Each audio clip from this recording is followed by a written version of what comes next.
نجونې په کومو کارونو په اسانه دوکه کیږي. پښتون ټایم کې مو په سلامونو هرکلی کوم. امید ده چې ټول به روغ او جوړ اوسئ. دوستانو په دې ویډیو کې مو تاسو ته ډیر جالب او په زړه پورې معلومات راټول کړي دي. ویډیو تر پایه وګورئ چې په هر څه پوه شئ. اول، کله چې مو میرمن له تاسو سره خاندي نو د خندا صفت یې وکړئ. د مثال په توګه خپلې میرمنې ته مو ووایاست چې نن دې راته خندلې نه دي، زړه مې بد دی.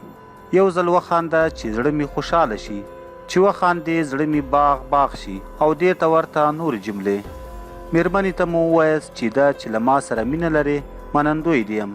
که ستا پر ځای کومه بله جنۍ وی شاید دومره مینه یې راسره نه وی کړې او نه به هم زما دومره زړه ساتلی وی. دریم، ښځه هر وخت د دې لپاره ځان سینګاروي چې د خاوند یې خوښه شي.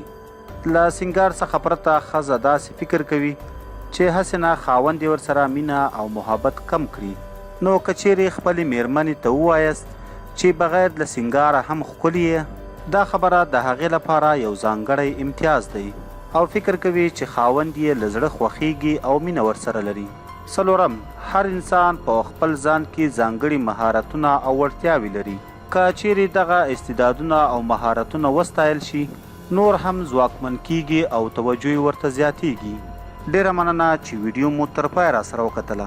د نورو داسې تازه او معلوماتي ویډیوګانو دپاره پښتون ټایم چینل همدا اوس سبسکرایب کړئ. تر بلې ویډیو مو په لوی او بخښونکي رب سپارم. د لوی الله په امان.